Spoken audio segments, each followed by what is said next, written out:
તો હેલો દોસ્તો, સ્વાગત છે એક નવા વિડીયોમાં। આજે આપણે આ વિડીયોની અંદર જે DDCT ની એક્ઝામ માટેના જે આપણે પેપર સોલ્યુશન કરીએ છીએ તો એનો જે પાર્ટ નંબર 4 જે છે એ આજે આપણે જોવાના છે અને બાકીના જે આપણે MCQ જે છે 25 થી આપણે આની અંદર સોલ્વ કરીશું। જેમ કે જે આગળ આપણે 3 પાર્ટ બનાવી દીધા છે એ જો તમે ના જોયા હોય તો એ ખાસ જોજો, એની લિંક પણ તમને ડિસ્ક્રિપ્શનમાં મળી જશે તો તમે પ્લેલિસ્ટમાં જઈને પણ તમે એ જોઈ શકો છો। આ તમને જે છે બહુ ઇમ્પોર્ટન્ટ થશે એક્ઝામની અંદર।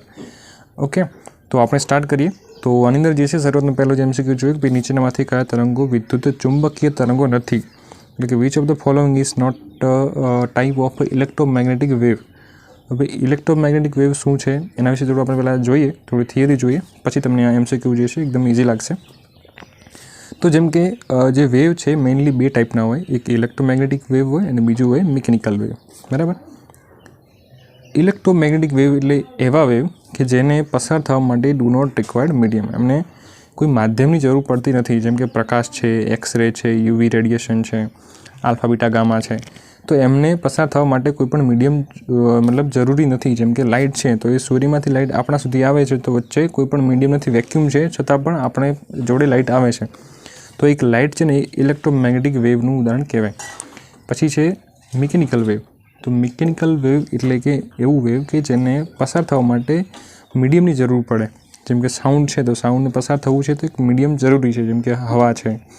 જો વેક્યુમ હોય મતલબ શૂન્યાવકાશ તો ત્યાં તમારો સાઉન્ડ જે છે એ મતલબ ટ્રાવેલ ના થાય, બરાબર। એટલે સાઉન્ડ જે છે ને એક મિકેનિકલ વેવ છે, મતલબ એ સાઉન્ડ ધ્વનિ જે છે એ તમારે પસાર થવું છે ધ્વનિને તો એના માટે મીડિયમ જરૂરી છે, બરાબર। તો મેઇનલી બે ટાઈપ પડશે, ઇલેક્ટ્રોમેગ્નેટિક અને મિકેનિકલ વેવ। તો મિકેનિકલ વેવની અંદર જે છે એ આપણો સાઉન્ડ જે છે મિકેનિકલ વેવનું એક્ઝામ્પલ છે, બરાબર। તો આના ઉપરથી આપણું એક્ઝામ્પલ કયું થશે કે ભાઈ વિદ્યુત ચુંબકીય તરંગો નથી, એટલે કે which of the following is not type of electromagnetic wave. તો આપણે જેમ કે જોયું કે સાઉન્ડ એ કયું છે, સાઉન્ડ તો મિકેનિકલ વેવ છે, બાકી જે ગામા છે, માઇક્રો છે, લાઇટ વેવ છે, આ બધા ઇલેક્ટ્રોમેગ્નેટિક છે, જ્યારે સાઉન્ડ વેવ છે એ મિકેનિકલ વેવ છે। એટલે માટે આપણો જે આન્સર થશે એ સાઉન્ડ વેવ થશે, કે એ જે છે ઇલેક્ટ્રોમેગ્નેટિક વેવ નથી, બાકીના બધા જે છે ઇલેક્ટ્રોમેગ્નેટિક વેવ છે। ઓકે, તો આ રીતનું છે। હવે જે મિકેનિકલ વેવ છે એ પણ આપણે થોડું આગળ જોઈએ। પહેલાં તો ઇલેક્ટ્રોમેગ્નેટિક વેવ વિશે થોડું ડિટેલમાં જો જોઈએ તો જેમ કે એ તમને અલગ અલગ આપેલું છે ભાઈ, બરાબર।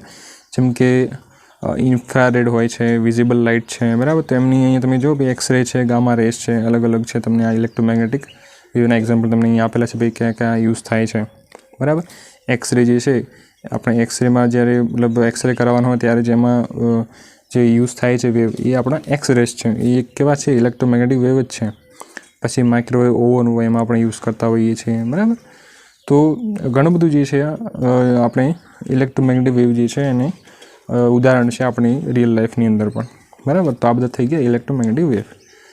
પછી જોઈએ કે ભાઈ નેક્સ્ટ MCQ કે ભાઈ which type of wave is a light wave. આમાંથી લાઇટ વેવ મતલબ જે પ્રકાશના તરંગો જે છે એ કયા પ્રકારના તરંગો છે ભાઈ? તો ભાઈ આની અંદર પાછા બે પ્રકાર પડશે, એટલે કે એક સંગત અને એક લંબગત। એને કહેવાય કે ભાઈ લોંગિટ્યુડિનલ અને ટ્રાન્સવર્સ વેવ। તો ભાઈ આ લોંગિટ્યુડિનલ અને ટ્રાન્સવર્સ શું છે? તો એ છે ને એ મિકેનિકલ વેવના જ બે પ્રકાર ફરી પડે છે। જેમ કે થોડું ડિટેલમાં જોઈએ, જેમ કે મિકેનિકલ વેવ એના ફરી પાછા બે અલગ પ્રકાર પડશે, ટ્રાન્સવર્સ વેવ અને લોંગિટ્યુડિનલ વેવ ભાઈ। તો ટ્રાન્સવર્સ અને લોંગિટ્યુડિનલ મતલબ શું? તો એનો આપણે અહીંયા ડાયાગ્રામ થોડું સમજીએ ભાઈ। લોંગિટ્યુડિનલ વેવ, લોંગિટ્યુડિનલ મતલબ જે આપણું સાઉન્ડ છે ને એ સાઉન્ડ આ રીતનું ટ્રાવેલ નથી કરતો, સાઉન્ડ છે ને આ રીતનો જતો હોય છે, મતલબ ક્યાંક ઓછો હોય, ક્યાંક એનું કમ્પ્રેશન થાય, તો ક્યાંક એનું એક્સપાન્શન થાય, ફરી એનું કમ્પ્રેશન થાય, મતલબ જોઈ શકો છો અહીંયા વધારે છે સાઉન્ડ, અહીંયા એકદમ છૂટો છૂટો છે, તો અહીંયા વધારે છે, અહીંયા ઓછો ઓછો છે, એ રીતનું અહીંયા વધારે છે, અહીંયા ઓછો ઓછો છે, એ રીતનું। તો અમુક જગ્યા એવી છે કે જ્યાં આગળ સાઉન્ડ એનું કમ્પ્રેશન એકદમ વધારે જગ્યામાં છે એની ઇન્ટેન્સિટી વધારે છે, અમુક જગ્યા એવી છે કે જ્યાં છૂટું છૂટું છે, તો આ ટાઈપે જો સાઉન્ડ જે છે ને આ ટાઈપે જતો હોય છે આમ થોડો આમ ફરી ફરીને, બરાબર, એ રીતનું। તો એ રીતની એનું જો ટ્રાવેલની મેથડ હોય તો એને કહેવાય લોંગિટ્યુડિનલ। અને જો તમારું જે વેવ છે એ આ રીતની ગતિ કરતો હોય ભાઈ, બરાબર છે, સાઇનોસોઇડલ, તો એને કહેવાય ટ્રાન્સવર્સ વેવ। શું કહેવાય? Transverse wave. તો ભાઈ જે અહીંયા આપણને શું પૂછ્યું હતું, અહીંયા પૂછ્યું હતું ભાઈ પ્રકાશ એ કેવા ટાઈપનું છે ભાઈ?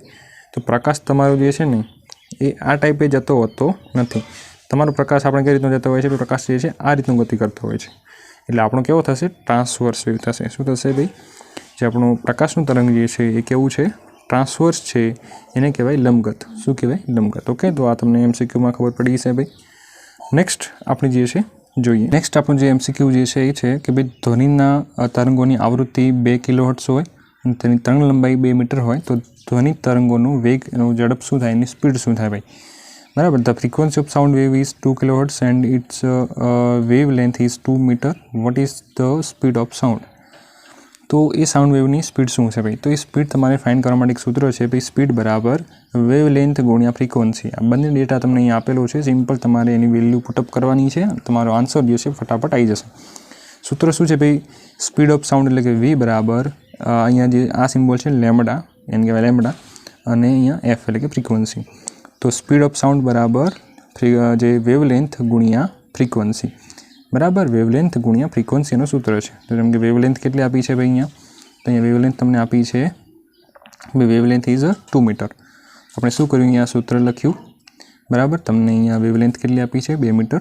તો આપણે અહીંયા 2 મીટર લખી. બરાબર, ફ્રીક્વન્સી તમને કેટલી આપી છે? 2 કિલોહર્ટ્ઝ આપી છે. જો 2 હર્ટ્ઝ નથી, 2 કિલોહર્ટ્ઝ છે, મતલબ 2000 હર્ટ્ઝ. કેવી કહેવાય? 2000 એટલે 2 અને પછી 1000 એટલે 2000. બરાબર, તમે આનું સિમ્પલ ગુણાકાર કરી દો. 2 દુ 4 અને 1000 એટલે કે 4000. એટલે કે એની સ્પીડ શું આવશે ભાઈ? 4000 મીટર પર સેકન્ડ. શું આવે? 4000 મીટર પર સેકન્ડ. એટલે આપણો રાઈટ આન્સર થશે D, 4000 મીટર પર સેકન્ડ. શું થશે? 4000 મીટર પર સેકન્ડ. નેક્સ્ટ જોઈએ. આ તમને સૂત્ર ખાસ તમારે યાદ રાખવાનું છે. બીજો MCQ છે ખાલી જગ્યા કે લેઝરની લાક્ષણિકતા નથી. જે લેઝર લાઇટ છે આ રીતે તમે અહીંયા જોઈ શકો છો, જેમ કે ફોટામાં છે આ. તો અહીંયા તમે જોઈ શકો છો કે સીધી એ જતી હોય છે.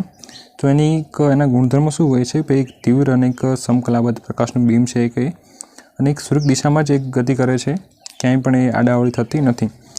બરાબર છે, એક સુરક્ષિત વ્યક્તિ એ ગતિ કરતી હોય છે. તો આમાંથી કઈ જ લાક્ષણિકતા જે છે એ લેસરની નથી? જેમ કે સુસંબંધતા છે, એક રંગી હોય છે, ઊંચી તીવ્રતા એની હોય એ પણ છે, વાંકું વળવું, ડાયવર્ટ થઈ જવું એ નથી. ભાઈ લેસર છે જતી આમ થોડું જ થઈ જાય છે, ડાયવર્ટ થતી નથી, એટલે એક સીધી લીટીમાં જતી હોય છે. એટલા માટે આ જ લાક્ષણિકતા જે છે એ લેસરને લાગુ પડતી નથી. મતલબ આપણે જે છે રાઈટ આન્સર થશે આપણો કે વાંકું વળવું, ડાયવર્ટ થઈ જવું એ લેસરની લાક્ષણિકતા નથી. રાઈટ આન્સર થશે C. ઓકે, નેક્સ્ટ જોઈએ. ઓપ્ટિકલ ફાઇબર ખાલી જગ્યાના હેતુ પર કાર્ય કરે છે ભાઈ. ઓપ્ટિકલ જે ફાઇબર છે, બરાબર, ઓપ્ટિકલ ફાઇબર આ રીતનું હોતું હોય છે ભાઈ. તો ઓપ્ટિકલ ફાઇબર જે છે એ કઈ રીતનું કામ કરતું હોય છે? તો એમાં વાયર હોતા નથી. બરાબર, એની અંદર શું હોય છે ભાઈ? એક છેડેથી લાઇટ એમાં એન્ટર થાય છે અને બીજા છેડે લાઇટ જ બહાર આવે છે. તો એ છે ને એ લાઇટ તમારી, જેમ કે કઈ રીતે એમાં લાઇટ થતી હોય છે? જેમ કે આ કેબલ છે, બરાબર, તો એની અંદર છે ને એ તમારી લાઇટ આમ જાય, ફરી આમ જાય અને આમ જાય અને આમ જાય ને આમ, એનું રિફ્લેક્શન થતું હોય છે. અને એ રીતનું કરીને એક છેડેથી લાઇટ એન્ટર થાય, બીજા છેડેથી લાઇટ બહાર આવે. બરાબર, તો એને શું કહેવાય? પૂર્ણ આંતરિક પરાવર્તન કહેવાય. એને શું કહેવાય? પૂર્ણ આંતરિક પરાવર્તન, મતલબ ટોટલ ઇન્ટરનલ રિફ્લેક્શન. બરાબર, એ રીતનું કરીને એની અંદર ડેટા ટ્રાન્સફર થતો હોય છે કેબલની અંદર આપણું ઓપ્ટિકલ ફાઇબરમાં. તો આપણો રાઈટ આન્સર થશે પૂર્ણ આંતરિક પરાવર્તન. નેક્સ્ટ જોઈએ કે ભાઈ એક સભાગૃહનું કદ જે છે 6000 મીટર ક્યુબ છે. તેની સપાટીઓ વડે જે છે એ કુલ શોષણ 1000 OW તો પ્રતિકોષ સમય શોધો. તો એનો જે રિવર્બરેશન ટાઈમ જે છે એ તમારે ફાઇન્ડ કરવાનો છે. તો આ દાખલો જે તમારે સોલ્વ કરવો છે એના માટે એક સૂત્ર આવશે આ રીતનું કે ભાઈ એની અંદર જે છે તમારે ટાઈમ ફાઇન્ડ કરવો છે. એ ટાઈમ માટે સૂત્ર છે ભાઈ 0.161 ગુણ્યા V એટલે કે volume upon S into A. બરાબર છે. S અહીંયા શું છે? S છે ઇઝ ધ સરફેસ એરિયા છે. બરાબર છે, કેટલો સરફેસ એરિયા છે એ. એના પછી એ શું છે? એક એવરેજ એબ્સોર્પ્શન કોએફિશિયન્ટ છે ભાઈ. બરાબર, તો આમાં તમે શું કરશો? સિમ્પલ એક વોલ્યુમની અહીંયા ડિટેલ તમને અહીંયા જે આપી છે વેલ્યુ મૂકી દો અને તમને એરિયા તમારે 1000 મૂકી દો. બરાબર, સોરી 1 મીટર સ્ક્વેર, અને અહીંયા 1000 તમને OW આપેલું છે, તમે સિમ્પલ એસની જગ્યાએ મૂકી દો. બરાબર, તો તમારો આન્સર થશે ભાઈ 0.161 તો કોન્સ્ટન્ટ છે જ. 6000 વોલ્યુમ તમને આપ્યું છે, 1000 તમને એસની વેલ્યુ આપી છે અને એરિયાની જગ્યાએ તમે 1 મીટર સ્ક્વેર લઈ લો. અને તમે આને જો સોલ્વ કરશો તો તમારો આન્સર થશે 0.966 સેકન્ડ. 0.900 જે છે 66 સેકન્ડ આન્સર થશે. આપણો રાઈટ આન્સર થશે ઓપ્શન નંબર B થશે. શું થશે? ઓપ્શન નંબર B 0.966 સેકન્ડ થશે. બરાબર, MCQ જે છે બધા કેમિસ્ટ્રીના અહીંયા MCQ થોડા આવશે 4-5 જેવા, તે આપણે અહીંયા સોલ્વ કરીએ. જેમ કે પહેલો MCQ છે burning of call is which type off process. ભાઈ કોલસાનું બળવું એ કેવી પ્રોસેસ છે, ડબલ ડિસ્પ્લેસમેન્ટ છે, કોમ્બિનેશન છે, ડિકમ્પોઝિશન છે કે ડિસ્પ્લેસમેન્ટ છે. તો અહીંયા આપી છે ભાઈ કોમ્બિનેશન રિએક્શન. તો એમાં શું થાય કે ભાઈ A પ્લસ બી હોય, બે વસ્તુ હોય એ ભેગી થઈને એ બી બનાવે, બરાબર. એવી વસ્તુ હોય કે A પ્લસ બી ભેગા થઈને એ બી બનાવે. તો જેમ કે એનું એક્ઝામ્પલ છે બર્નિંગ ઓફ કોલ. જેમ કે કાર્બન એની અંદર હોય પ્લસ ઓક્સિજન ભેગો થાય એટલે CO2 વાયુ બનાવે, કાર્બન ડાયોક્સાઇડ બનાવે. તો એક એને શું કહેવાય કોમ્બિનેશન રિએક્શન. જેમ કે બીજી એક્ઝામ્પલ છે ભાઈ આટલા તમે યાદ રાખો કે ભાઈ હાઇડ્રોજન પ્લસ ઓક્સિજન એટલે કે પાણી બનાવશે H2O. પછી ક્વિક લાઇમ હે ને એને શું કહેવાય સ્લેક લાઇમ પણ કહેવાય, બરાબર. તો આ જે એના જે એક્ઝામ્પલ છે કોમ્બિનેશન રિએક્શનના એક્ઝામ્પલ છે. તો અહીંયા આપણી જે બર્નિંગ ઓફ કોલ જે છે એ શેની પ્રોસેસ છે, કોમ્બિનેશનની પ્રોસેસ છે. એટલે ખાસ યાદ રાખવાનું છે ભાઈ કોમ્બિનેશન પ્રોસેસ છે, બરાબર. તો કોલસું સળગે એટલે કાર્બન ડાયોક્સાઇડ પેદા થાય તો એક કોમ્બિનેશન રિએક્શન થશે આપણી. નેક્સ્ટ જોઈએ કે ભાઈ અહીંયા તમને બીજી રિએક્શન આપી છે. જો આમાં છે ને આ અમુક જ જે તમારે યાદ રાખવાની છે, એનું વધારે નહીં પૂછાય પરંતુ આ તમે યાદ રાખો કેમ કે આ જે એક ઇમ્પોર્ટન્ટ છે આની અંદર. જેમ કે ભાઈ Na2SO4 પ્લસ BaCl2 તો એનામાંથી BaSO4 પ્લસ NaCl બનશે. તો આ જે છે એક કયા ટાઈપની પ્રોસેસ થશે ભાઈ, which type of reaction is this. તો આ છે ને એ કયા ટાઈપની છે. તો અહીંયા એનું એક્ઝામ્પલ એક જ છે, ખાસ યાદ રાખવાનું એનું એ જ. જેમ કે આપણે લખેલું છે એનું એ જ આ પૂછાયેલું છે. તો એમાં શું હોય છે ભાઈ AB અને CD આ રીતના બે કમ્પોનન્ટ હોય ને તો એ ભેગા થઈને CD પ્લસ AD બનાવે, બરાબર. CB પ્લસ AD બનાવે. AB પ્લસ CD ભેગા થઈને CB પ્લસ AD બનાવે, અલગ બીજાની સાથે લિંક થઈ જાય એ રીતનું. તો આ જે છે ને એ કેવી પ્રોસેસ છે, ડબલ ડિસ્પ્લેસમેન્ટ રિએક્શન છે. કેવી છે, ડબલ ડિસ્પ્લેસમેન્ટ રિએક્શન છે. આ યાદ રાખજો ખાસ, બહુ ઇમ્પોર્ટન્ટ છે, પૂછાઈ શકે છે, પૂછાઈ પણ ગયેલું છે. અને આનું જે એક્ઝામ્પલ આ જ આવશે મોસ્ટ ઓફ, બરાબર. તો આ તમારે ખાસ યાદ રાખવાનું છે ભાઈ આ કેવી પ્રોસેસ છે, ડબલ ડિસ્પ્લેસમેન્ટ રિએક્શન છે. તો ઓપ્શન નંબર બી આપણો રાઇટ આન્સર થશે કે ડબલ ડિસ્પ્લેસમેન્ટ, બરાબર. ચલો નેક્સ્ટ જોઈએ. આ પછી નેક્સ્ટ આપણો જે MCQ છે કે ભાઈ જસતની સલ્ફ્યુરિક એસિડ સાથેની પ્રક્રિયાથી ઝિંક સલ્ફેટ અને હાઇડ્રોજન મળે છે. આ રાસાયણિક ફેરફારો માટે સમતોલિત સમીકરણ કયું છે. એના માટેનું બેલેન્સ ઇક્વેશન તમારે આમાંથી શોધીને એનો આન્સર તમારે આપવાનો છે. તો અહીંયા તમારે શું છે ભાઈ મેટલ અને એસિડની સાથે પ્રક્રિયા કરો તો તમારું સોલ્ટ અને હાઇડ્રોજન વાયુ ઉત્પન્ન થતો હોય છે. તો એનું આ જ એક એક્ઝામ્પલ તમારે યાદ રાખવાનું છે ભાઈ. એક છે ZnH2SO4 તેમાંથી ZnSO4 પ્લસ હાઇડ્રોજન વાયુ મળશે.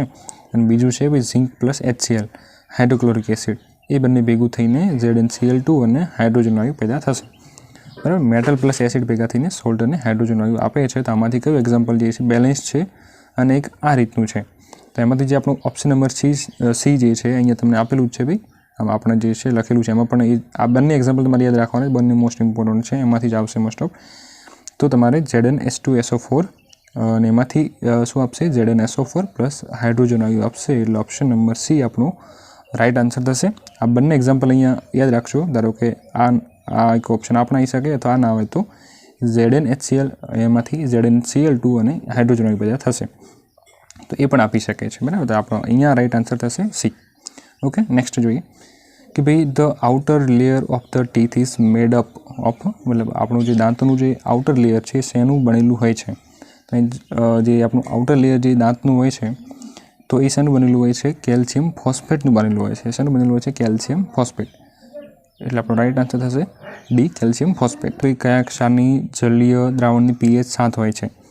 તો તમને ખબર હશે pH જે છે એ તમારી 0 થી લઈને 14 સુધીનું હોય છે, બરાબર. 7 ઉપર ચાલે તટસ્થ આવે, 7 થી નીચે આવે એટલે એસિડિક, અને 7 થી ઉપર જો 7 થી 14 વચ્ચે તો તમારું બેઝિક હોય છે. તો અહીંયા જે 7 જે છે 7 કોની હોય છે આમાંથી. તો અહીંયા તમને જે પહેલો ઓપ્શન છે KNO3 એને કે શું કહેવાય, પોટેશિયમ નાઇટ્રેટ કહેવાય.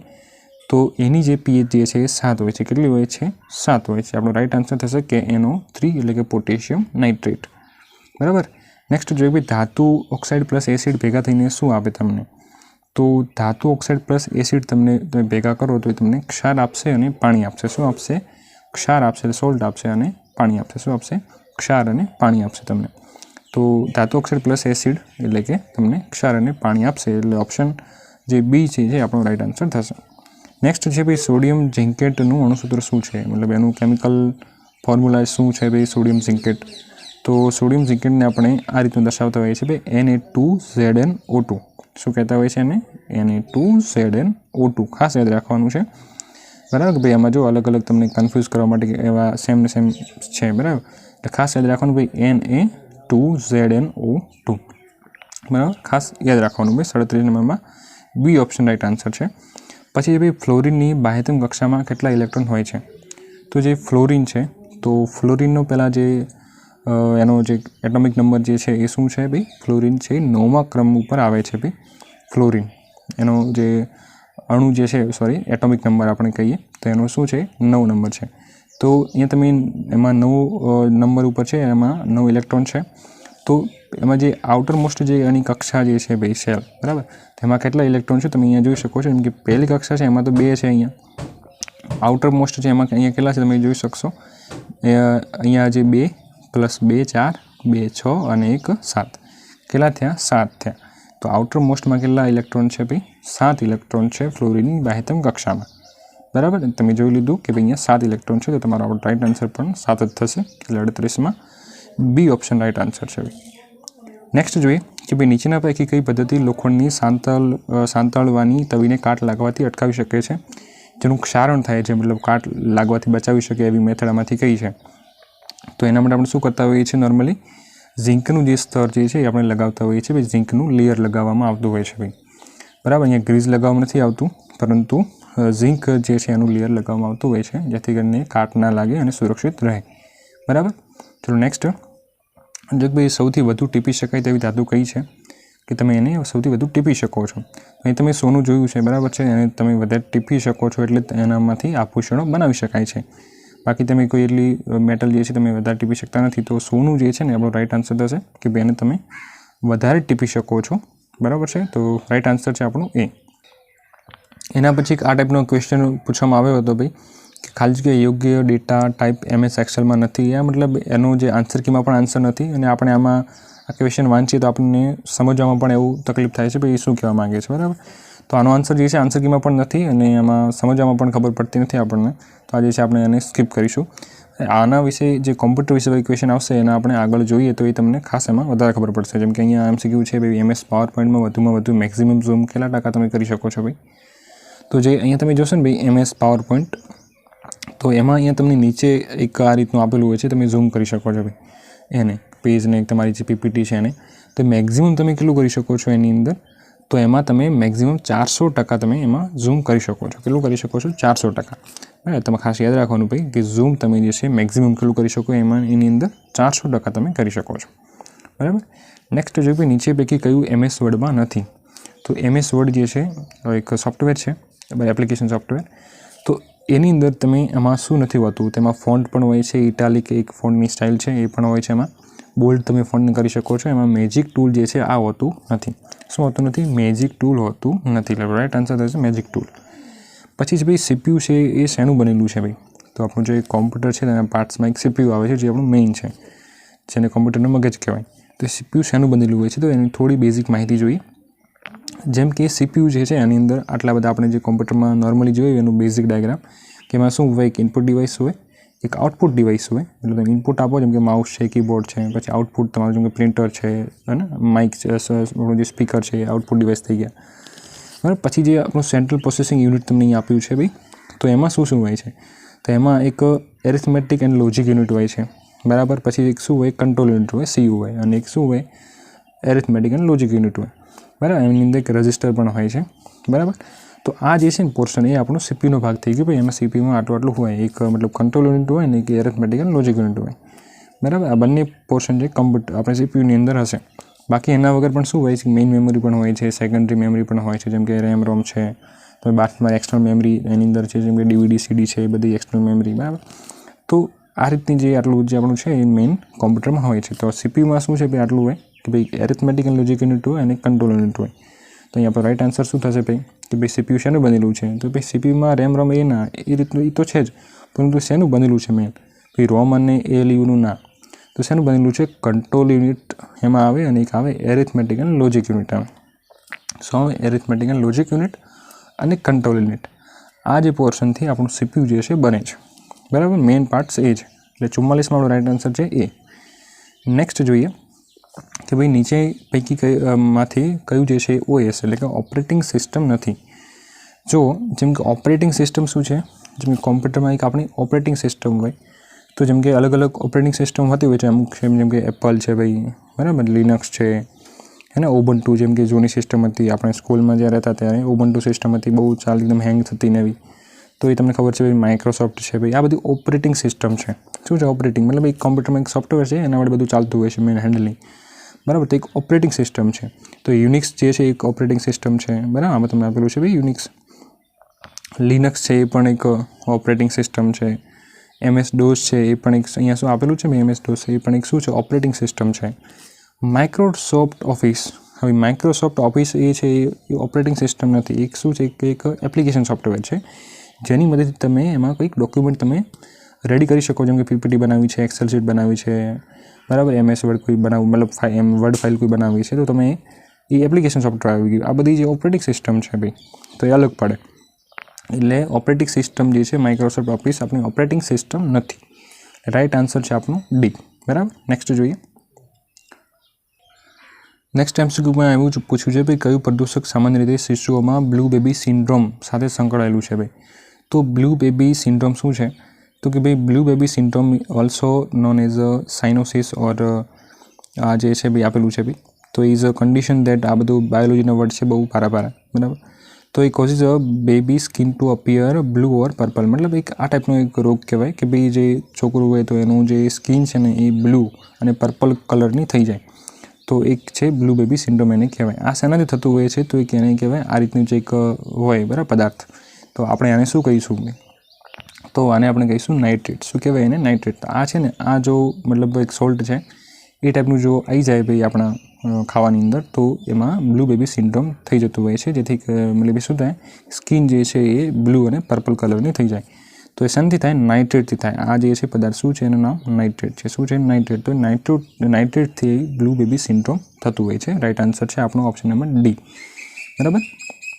नेक्स्ट जोईए कि भाई वातावरणना खाली के स्तर में वादळो हाजर होय छे तो जे आपणा क्लाउड छे वादळो छे ए वातावरणनी अंदर एनवायरमेंट में कया स्तर में हशे भाई तो जेम के वातावरण पण अलग अलग लेयर होय छे जेम के पहेलुं छे troposphere stratosphere mesosphere thermosphere exosphere तो अलग अलग लेयर छे तो अहींया तमने वादळा कया लेयर में देखाय छे भाई अहीं तमे जोशो भाई वादळा तो आमां अमने पहेला ज लेयर में देखाय छे तेनुं नाम शुं छे भाई ट्रोपोस्फियर तो आ राइट आंसर पण शुं थशे ट्रोपोस्फियर थशे के बीजो थशे नहीं बराबर तो ट्रोपोस्फियर आपणो राइट आंसर थशे भाई क्लाउड जे छे वादळा छे ए शेमां होय छे ट्रोपोस्फियरनी अंदर होय छे बराबर। नेक्स्ट जोईए कि भाई रेफ्रिजरेटर में CFC नो उपयोग करवानी भलामण करवामां आवती नथी कारण के ते खाली जग्या करे छे भाई शुं करे छे तो जे आपणुं रेफ्रिजरेटर होय फ्रीज ने बधुं होय तो AC ने बधुं तो एनी अंदर छे ने एक CFC मतलब जे आपणुं CFC जे गैस छे बराबर तो ए CFC ना लीधे शुं थाय छे आपणुं जे एनवायरमेंट में एक ओझोन लेयर आवे ए ओझोन लेयर ने नष्ट करे छे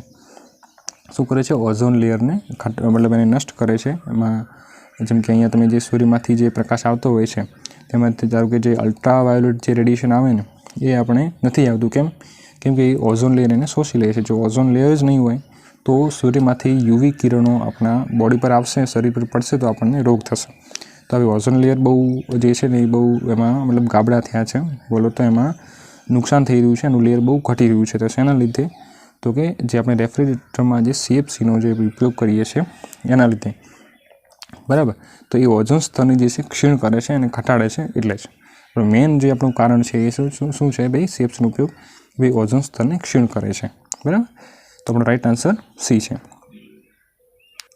अने जे आपणे CFC ने आपणे शुं कहेता होईए छे CFC छे अने क्लोरोफ्लोरो कार्बन पण आपणे कहेता होईए छे ए ज CFC जेना लीधे ओझोन लेयर जे छे घटे छे बराबर। नेक्स्ट जो भी सूर्यप्रकाश ने वीजળી में रूपांतरित करवामां जे आधुनिक सौर फोटोवोल्टिक जे छे PV फोटोवोल्टिक बराबर ए पेनल्स जे छे एनी अंदाजित कार्यक्षमता एनी एफिशिएंसी केटली छे भाई तो एनी एफिशिएंसी जे आपणे सोलर प्लेट जे छे ए नाखवामां आवती होय छे भाई रूफटॉप सिस्टम ने बधुं छे तो एनी एफिशिएंसी केटली होय छे भाई तो एनी एफिशिएंसी जे छे खाली 15 થી 20% ज होय छे केटली होय छे 15 થી 20% एना पछीनो नेक्स्ट क्वेश्चन जोईए कि भाई मनुष्य में श्वसन संबंधी समस्याओं ने कार्डियोवेस्क्युलर रोगों माटे कयुं प्रदूषक मुख्यत्वे जवाबदार है कि भाई एवो कयो पदार्थ है जे मनुष्य में श्वसन संबंधी रोग पैदा करे छे तो एमां एक है जे अहींया लीड है PM10 है बेन्जीन है कार्बन मोनोक्साइड है તો આ બધામાંથી કયું જે છે એ એક પ્રદૂષક છે કે જે શ્વસન સંબંધી સમસ્યાઓ પેદા કરે છે, જેમ એમાં છે PM10. શું છે PM10? આપણો રાઇટ આન્સર છે. પરંતુ PM10 શું છે? તો PM10 refers to particulate matter with an aerodynamic diameter of 10 micrometers or less. મતલબ એક એવા પદાર્થના કણો છે જે એનો ડાયામીટર જે છે ને બહુ મતલબ એકદમ નાના હોય, અને એ શું થાય, એક ઇનેબલ હોય, એટલે કે આપણા આની અંદર શ્વાસમાં જઈ શકે અને આપણા લંગ્સમાં એન્ટર થાય અને એક હેલ્થ પ્રોબ્લેમ ક્રિએટ કરે એવા એક કણો હોય છે PM10. બરાબર, નાના કણો જે આપણે ફેફસામાં જાય અને નુકસાન કરે, બરાબર, ફેફસાને. તો એક શ્વસન સંબંધી જે છે એક પ્રદૂષક છે. તો આપણું કયું છે? PM10 જે છે આપણો રાઇટ આન્સર છે કે નાના કણો છે જે આપણે શ્વસન સંબંધી સમસ્યા પેદા કરે છે. તો રાઇટ આન્સર છે ભાઈ પાર્ટિક્યુલેટ મેટર, બરાબર, PM10 કહીશું આપણે. તો આટલા સુધી જે આપણા જે છે 50 MCQ અહીંયા પૂરા થઈ ગયા. જો તમે 1થી લઈને ના જોયા હોય તો અલગ પાર્ટ જે બનેલા છે 3 જે છે એમાં ખાસ તમે જોઈ લેજો, તો તમારે જે 50 MCQ સોલ્વ થઈ જશે, તમને કન્સેપ્ટ પણ શીખવા મળ્યો હશે. તો આને રિવાઇઝ કરજો એક્ઝામ પહેલાં, તો તમને જે છે એક્ઝામમાં બહુ ઉપયોગી થશે.